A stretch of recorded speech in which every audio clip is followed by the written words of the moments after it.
नमस्कार विद्यार्थी मित्रांनो, मी मनीष यादव.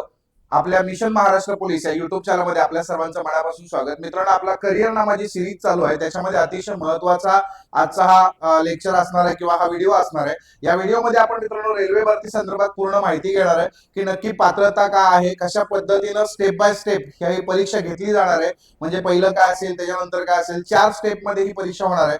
तर कशा पद्धतीनं पूर्ण रेल्वे भरती चालणार आहे या संदर्भात आपण पूर्ण माहिती घेणार आहे. सोबतच या रेल्वे भरतीमध्ये जे काही ट्रॅक मेंटेनर नावाचं पद आहे, गँगमन नावाचं, तर त्या संदर्भात डिटेल इन्फॉर्मेशन आपण या व्हिडिओच्या माध्यमातून बघणार आहे. सोबतच मुंबईमध्ये जे काय आपलं मध्य रेल्वे असेल किंवा वेस्टर्न रेल्वे असेल, पश्चिम रेल्वे असेल, तर त्याच्यामध्ये जी काही वॅकन्सीज आलेल्या आहेत ट्रॅक मेंटेनरच्या, त्या पण अगदी कास्ट नुसार तुमच्या त्या डिटेलमध्ये आपण बघण्याचा प्रयत्न करणार आहे. हा व्हिडिओ बघितल्यानंतर तुम्हाला रेल्वे भरतीबद्दल कुठलाही प्रश्न मनात शिल्लक राहणार नाही. व्हिडिओ शेवटपर्यंत बघा आणि जर आपल्या चॅनलला नवीन असाल तर मिशन महाराष्ट्र पोलीस या चॅनलला नक्कीच सबस्क्राईब करायचं आहे. बघा मित्रांनो, रेल्वे भरती जाहीर झाली. आपल्या सर्वांना याची माहिती आहे की साधारणतः 21,997 इतकी पदं या पूर्ण पोलीस भरतीच्या प्रक्रियेमध्ये भरून घेतली जात आहेत. 21,997 जी काही पदं आहेत यापैकी 11,000 जवळपास पदं ही एकट्या ट्रॅक मेंटेनरचे आहेत. म्हणजे तुम्ही साधारणतः असं म्हणू शकता ऑलमोस्ट 50%. ओके, 10,700च्या वरती आकडा येतो. म्हणजे तुम्ही 48% म्हणू शकता, म्हणजे 50%च्या आसपास थोडंफार, म्हणजे निम्मी ऑलमोस्ट पदं तुम्हाला एकाच पदाची बघायला मिळतात ट्रॅक मेंटेनर नावाच्या. ठीक आहे. आणि याच्यामध्ये जे काही इतर महत्वाच्या गोष्टी आहेत त्या आपण डिटेलमध्ये चर्चा करणार आहे. पॉइंट वन नावाचं जे पद आहे त्याच्यावरती 5,000 पद आहेत, तर त्याच्याबद्दल सुद्धा आपण चर्चा करणार आहे. या व्हिडिओमध्ये आपण सर्व डिटेल बघतोय. याच्यामध्ये पहिल्यांदाच लक्षात घ्या, महत्वाच्या ज्या काही तारखा आहेत या रेल्वे भरती संदर्भातल्या, त्या 2 तारखा तुम्हाला लक्षात ठेवायच्या आहेत. फॉर्म भरण्यास सुरुवात झालेली आपल्या सर्वांना माहिती आहे 31 जानेवारी 2026 पासून, म्हणजे एक 4-5 दिवस झाले इथं फॉर्म भरण्याची प्रक्रिया सुरू झालेली आहे. ओके, ही फॉर्म भरण्याची प्रक्रिया चालणार आहे. शेवटची जी काही तारीख आहे ही 2 मार्च पर्यंतची असणार आहे फॉर्म भरण्याची. आणि 4 मार्च पर्यंत तुम्ही पेमेंट पण करू शकता. जर का पेंडिंग राहिलं पेमेंट तर तुम्ही 2 दिवस नंतर सुद्धा, म्हणजे लास्ट डेट 4 मार्च आहे त्याच्यासाठी पण. ओके, आणि महत्वाचं म्हणजे या परीक्षेसाठी जी काही फीज आहे ही 250 रुपये असणार आहे महिलांसाठी. मग ती महिला कुठल्याही कॅटेगरीची असू दे, तिला 250 रुपये फीज आहे. बाकी जर पुरुष कॅन्डिडेट जर विचार केला तर ओपन कॅटेगरी मधून येणारा जो काही विद्यार्थी मित्र असेल तर त्याला 500 रुपये फीज आहे. आणि बाकी जर इतर कॅटेगरीतून कुठून तुम्ही असाल तर तुम्हाला सुद्धा 250 रुपये इतकीच फीज आहे. ओके, आणि महत्वाचं म्हणजे पगार. आता या गोष्टी खूप मॅटर करतात. जी काही ही पदं आहेत रेल्वे भरतीमध्ये, तर याच्यामध्ये साधारणतः पगार किती हातामध्ये येतो, तर मित्रांनो तिथं जरी पे स्केल 18,000 रुपये दिलेला असलं तरी पण इन हँड जे पगार आहे हे साधारणतः 32,000 ते 38,000 एवढं मिळतं सुरुवातीच्या काळामध्ये. ठीक आहे.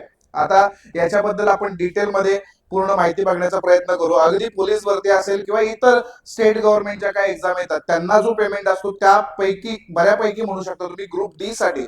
आता हे जे काही पद आहेत सगळीच्या सगळी पदं ग्रुप डी ची आहेत. आणि महत्वाचं म्हणजे ही जी काही 22,000 पदं दिसतात तुम्हाला, याच्यामध्ये 14 पद आहेत. 14 पदांची जाहिरात आहे. ओके, मग त्यापैकी 2 पदच ही महत्वाची ठरतात याच्यामध्ये, एक ट्रॅक मेंटेनर आणि दुसरा पॉइंट मन. तर त्याच्याबद्दल आपण डिटेल इन्फॉर्मेशन या व्हिडिओमध्ये बघूयात. ओके, आपण पुढे जाऊयात. याच्यात एक एक पॉइंट महत्वाचा आहे, डिटेलमध्ये चर्चा करायची. आता पॉइंट मन जो आहे की नाही तो आपण नंतर बघू. त्याच्या आधी ट्रॅक मेंटेनर, ज्याला आपण गँगमन असं म्हणतोय, म्हणजे पहिलं असं म्हटलं जायचं गँगमन. ओके, ट्रॅक मेंटेनर हा सगळ्यात महत्वाचा रेल्वेचा भाग किंवा रेल्वेचा कर्मचारी आहे. याच्यावरतीच रेल्वे चालते असं म्हटलं तरी हरकत नाही. म्हणजे रेल्वेचा कणा जर तुम्हाला कुणाला म्हणायचं असेल रेल्वे विभागामध्ये कर्मचाऱ्याला, तर तो गँगमन आहे मित्रांनो. म्हणून सर्वात मोठी जाहिराती इथे येते. ओके, गँगमन म्हणजे ऑरेंज मध्ये जे असे कपडे घातलेली लोक तुम्ही रेल्वेच्या रुळांवरती बघत असाल काम करताना, त्यांनाच आपण गँगमन म्हणतोय. ग्रुप डी चं हे पद आहे, तेच तुमचं ट्रॅक मेंटेनर नावाचं पद आहे. ओके, आता हे जे काही ट्रॅक आहे रेल्वेचं, हे मेंटेन करण्याचं काम या गँगमनचं असतं. मुळात त्याचं काम काय आहे हे पण समजून घेऊयात. काम काय असतं, तर जी काही तुमची पटरी आहे, रूळ आहेत, त्या रुलांची देखरेख करणं, त्याला कुठे तडा गेलाय का, त्याच्या जे बाजूला जे स्क्रू असतात म्हणजे बोल्ट असतात ते लूज झालेत का, जर झाले असेल तर फिट करणं. ओके, तडा गेला असेल तर तसं रिपोर्ट करणं रेल्वे विभागाला, आणि मग नंतर त्याची दुरुस्तीचं काम करणं. त्याच्यानंतर ग्रीसिंग असतं, म्हणजे रुळांमध्ये आपण ग्रीसिंग बघतो, सॉफ्टली सगळ्या गोष्टी झाल्या पाहिजेत म्हणून ग्रीस टाकणं वगैरे ते कामं असतील. हातोडा घेऊन आपण बघतो हे जे कर्मचारी मित्र आहेत हे तुम्हाला बघायला मिळतात. अशा पद्धतीचे हे त्यांचे कपडे असतात ऑरेंज कलरचे, आणि खूप महत्वाचं काम हे रेल्वे विभागामध्ये ही लोक करत असतात. समजतंय? हे आपलं ट्रॅक मेंटेनरचं काम आहे. थोडंसं हार्डवर्क आहे या कामामध्ये, म्हणजे इतकं पण सोपं ट्रॅक मेंटेनरचं काम नाहीये. बऱ्यापैकी तिथं डिफिकल्टीज आहेत, थोडंसं हार्डवर्क आहे, वस्तू उचलून घेऊन जाणं वगैरे ह्या गोष्टी कराव्या लागतात, पण इतकंही त्रासदायक नाहीये. आणि गव्हर्नमेंट जॉब असल्यामुळं, आणि ते पण सेंट्रल गव्हर्नमेंट, तुम्ही रेल्वे जॉब म्हटल्यावरती सेंट्रल गव्हर्नमेंटचा जॉब आहे. ओके, आता याच्यामध्ये डिटेलमध्ये इन्फॉर्मेशन आपण घेऊयात की नक्की कशा पद्धतीनं हे सगळं चालणार आहे. तर मित्रांनो, जी काय परीक्षा असणार आहे, निवड प्रक्रिया तुमची होणार आहे, ती निवड प्रक्रिया काय आहे हे समजून घेऊयात. निवड प्रक्रिया मित्रांनो ही 4 भागात आपल्याला बघायला मिळते. सुरुवातीला तुमची परीक्षा होईल सीबीटी पद्धतीनं, म्हणजे कम्प्युटर बेस्ड टेस्ट ही परीक्षा होईल. ती काय असेल, त्याच्यात काय अभ्यासक्रम असेल, हे सगळं डिटेलमध्ये आज बघणार आहे आपण. दुसरा असणार आहे मैदानी चाचणी. मैदानी चाचणीमध्ये काय असेल तेही बघणार आहे आपण. नंतर कागदपत्र पडताळणी असेल, डीव्ही. ओके, नंतर असेल यमी, म्हणजे मेडिकल एक्झामिनेशन, मेडिकल होईल तुमचं. म्हणजे असे 4 टप्प्यामध्ये आपल्याला ही परीक्षा बघायला मिळेल. पहिल्यांदा परीक्षा म्हणजे पेपर, दुसऱ्यांदा तुमचा ग्राउंड, तिसरं तुमचं कागदपत्र पडताळणी, चौथं तुमचं मेडिकल. आता हे तर कॉमन भाग आहेत, कागदपत्र पडताळणी, मेडिकल. सगळ्यात महत्वाचं जे चॅलेंजिंग भाग आहे ते म्हणजेच परीक्षा. बाकी पुढचं मैदानी चाचणी सुद्धा इतकं चॅलेंजिंग नाहीये, इझी आहे. ओके, आपण बघणार आहे काय असणार आहे त्याच्यामध्ये. चला एक एक पॉइंट पुढे बघूयात. तुम्ही डिटेल बघा, पूर्ण व्हिडिओ बघा, शेवटपर्यंत बघा.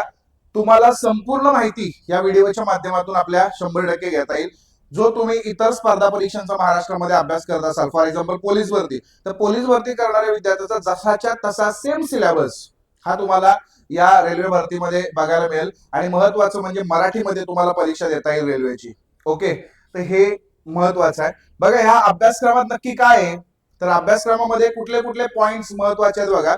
100 गुणांचा पेपर असेल, 90 मिनिटात सोडवायचा, जसा पोलीस भरतीचा असतो 90 मिनिटात तुम्हाला 100 प्रश्न सोडवायचे, तसं इथं प्रत्येक प्रश्न 1 मार्क साठी असणार आहे.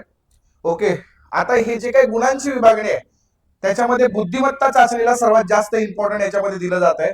30 गुण हे मेंटल अबिलिटी साठी, म्हणजे तुमच्या रिझनिंग साठी, ऍप्टिट्यूड टेस्ट साठी तुम्हाला बघायला मिळतात 30 गुण. त्याच्यानंतर गणित विषयाला 25 गुण आहेत. ओके, विज्ञान विषयाला मात्र इथं 25 गुण आहेत एकट्या विज्ञान विषयासाठी.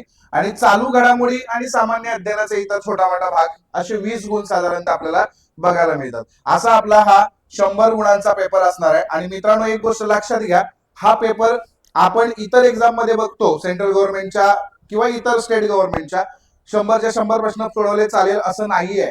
इथं तुम्हाला निगेटिव्ह सिस्टम आहे, त्याच्यामुळे तुम्हाला इथं थोडंसं सांभाळून क्वेश्चन हँडल करणं गरजेचं आहे.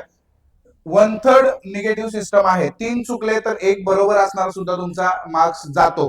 निगेटिव्ह सिस्टम असल्या कारणाने थोडंसं व्यवस्थित जेवढ्या गोष्टी आपल्याला येत आहेत तेवढ्या सोडवणं अपेक्षित आहे. ओके, असा 100 गुणांचा 90 मिनिटात तुम्हाला पेपर सोडवावा लागणार आहे. त्याच्यासाठी जो सिलेबस असणार आहे हा तुम्ही बघू शकता, स्क्रीनशॉट मारून घेऊ शकता. ठीक आहे, त्याच्यानंतर हे पहिला टप्पा आपण पार केला लेखीचा. याच्यामध्ये जर आपण सिलेक्ट झालो तर आपल्याला मैदानीला बोलवलं जातं.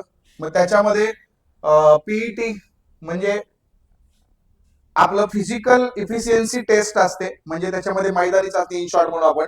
ठीक आहे, आता ही जी मैदानी चाचणी असते तर त्या मैदानी चाचणीमध्ये काय असणार आहे मित्रांनो, तर पुरुषांसाठी बघा, पुरुषांसाठी 100 मीटर धावणे, आणि ते धावत असताना 100 मीटर 35 किलोचं जे काही वजन आहे ते घेऊन 2 मिनिटात ते पूर्ण करायचं आहे. 35 केजीचं वजन पुरुषांसाठी. आणि 1 किलोमीटर पण धावायचं आहे, म्हणजे 1000 मीटर धावायचं आहे, त्याला 4 मिनिट 15 सेकंद इतका वेळ आहे. आता याच्यामध्ये पोलीस भरतीचा जो कोणी विद्यार्थी मित्र तयारी करतो ह्या दोन्ही गोष्टी इझिली करेल. ओके, एवढा काही ताण घ्यायचं कारण नाही मैदानी चाचणीमध्ये. आणि महिलांसाठी पण इझी आहे. महिलांना बघा 100 मीटर धावणं आहे मुलांसारखंच, पण मुलं 35 किलो वजन घेऊन धावतात, मुलींना 20 किलो वजन घेऊन जायचंय. आणि ते पण अंतर तुम्हाला 100 मीटर हे 2 मिनिटात कंप्लीट करायचं, हे लक्षात असू देत. ओके, त्याच्यानंतर 100 मीटर जसं धावलात तसं 1000 मीटर म्हणजे थोडक्यात 1 किलोमीटर सुद्धा धावायचंय तुम्हाला. आणि त्याच्यासाठी वेळ आहे तुम्हाला 5 मिनिट 40 सेकंद, म्हणजे खूप जास्त वेळ आहे. पोलीस भरतीला आपण बघतो मुली 2 मिनिट 50 सेकंदामध्ये धावायला लागतं आपल्याला, बरोबर आहे, म्हणजे 20 पैकी 20 मार्क्स पोलीस भरतीचे घ्यायचे असतील तर.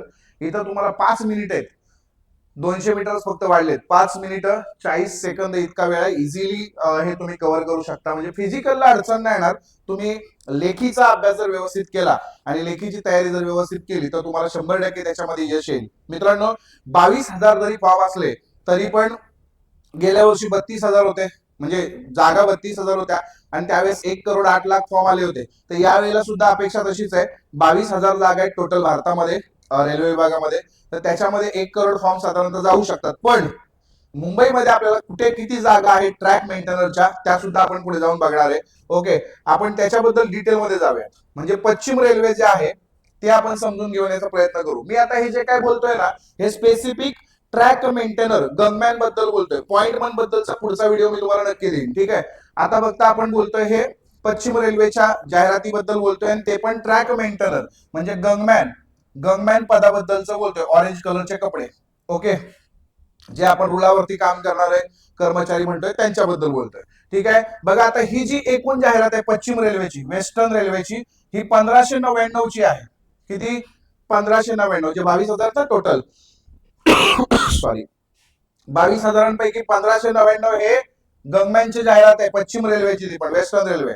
ओके, आता इथं युआर म्हणजेच अनरिझर्व कॅटेगरी, म्हणजे याच्यात ओपन थोडक्यात आपण म्हणू शकतो. ओपनचा जो विद्यार्थी आहे त्याच्यासाठी जागा आहेत 685. खूप जास्त जागा आहेत बरं का, 685 जागा त्या ओपन साठी आहेत. त्याच्यानंतर एससी साठी 227 जागा आहेत. एसटी साठी 103 जागा आहेत. ओबीसी साठी 416 जागा आहेत आणि ईडब्ल्यूएस साठी 168 जागा आहेत. इथं मित्रांनो ईडब्ल्यूएस ला खूप मोठी संधी आहे बरं का. ईडब्ल्यूएस 168 जागा, सहज तुमचं काम होऊ शकतं. व्यवस्थित थोडीफार जर तयारी असेल तर तुम्हाला रेल्वे विभागामध्ये नक्की इथं संधी मिळू शकते. ओके, तर ही जी काही जाहिरात आहे ही तुमच्या नजरेसमोर आहे. पाहिजे तर याचा एक स्क्रीनशॉट घेऊ शकता तुम्ही. पश्चिम रेल्वेचं गँगमन पदाबद्दलची ही जाहिरात. ओके, त्याच्यानंतर महत्वाचा मुद्दा म्हणजे पुढचा तुमचा मध्य रेल्वेचा. आता मध्य रेल्वेला जी गँगमॅन पदाची जाहिरात आहे ती कशी आहे, तर त्याची एकूण जी जाहिरात आहे ही 681 पदांची आहे. आणि ह्या 681 पदामध्ये ओपन साठी म्हणजे ओपन कॅटेगरीला युआर म्हणजे ओपन, ओपन कॅटेगरीला 341 जागा आहेत मित्रांनो. आणि एससी ला 90 जागा, एसटी ला 66 जागा,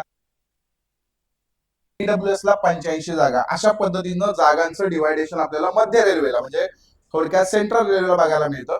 ठीक आहे, तर हे झालं तुम्हाला गँगमन संदर्भामध्ये.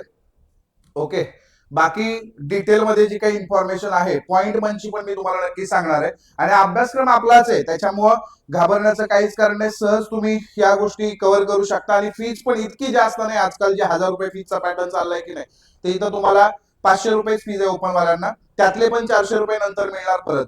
आणि मुलींसाठी 250 रुपये, किंवा जे कॅटेगरीवाली मुलं आहेत त्यांना पण 250 रुपये फीज आहे. त्यातले तुम्हाला 200 रुपये रिटर्न मिळतात. 50 रुपये ते कट करून घेतात सीबीटी नंतर. ओके, तर अशा पद्धतीने ही जाहिरात होती. तुम्हाला हे करिअर नामातला आपला हा जो व्हिडिओ आहे हा कसा वाटला हे आम्हाला कमेंटमध्ये नक्कीच सांगा. आणि चॅनलला जर नवीन असाल तर आम्हाला नक्की फॉलो करा, म्हणजे सबस्क्राईब करायचं आहे. ठीक आहे, बाकी काय अडचण असेल तर तुम्ही कमेंटमध्ये विचारू शकता. याच्यामध्ये जी वयोमर्यादा आहे ती वयोमर्यादा तुम्हाला सांगणं गरजेचं आहे. बघा, वयोमर्यादा ही 18 ते 33 वयोगटात आहे. त्यात पण ओबीसी कॅन्डिडेट असेल तर अजून 3 वर्ष, इतर कॅटेगरीतले असतील एससी एसटी चे तर त्याला 5 वर्ष एक्स्ट्रा अजून. ओके, ओपन आणि ईडब्ल्यूएस, ओपन आणि ईडब्ल्यूएस या दोन कॅटेगरीसाठी मात्र 18 ते 33 वयोगट इतकंच आहे. बाकी ओबीसी असेल तर 3 वर्ष अजून वाढवून मिळतील आणि एससी एसटी असेल तर 5 वर्ष अजून एक्स्ट्रा पकडायचे, म्हणजे 33च्या ठिकाणी 38 होईल. एससी एसटीचा कॅन्डिडेट 38 वर्षापर्यंत पण ही परीक्षा देऊ शकतो. ठीक आहे, सेम सगळं सिलेबस आहे. तुम्ही आपल्याकडे मुंबईमध्ये आपल्या अकॅडमीमध्ये सुद्धा येऊ शकता आणि याची तयारी करू शकता. काय असेल इन्फॉर्मेशन हवी असेल तर आम्हाला तुम्ही 9075817107 माझा नंबर आहे. या नंबरवरती तुम्ही मला संपर्क करून नक्की माहिती घेऊ शकता. ठीक आहे, धन्यवाद.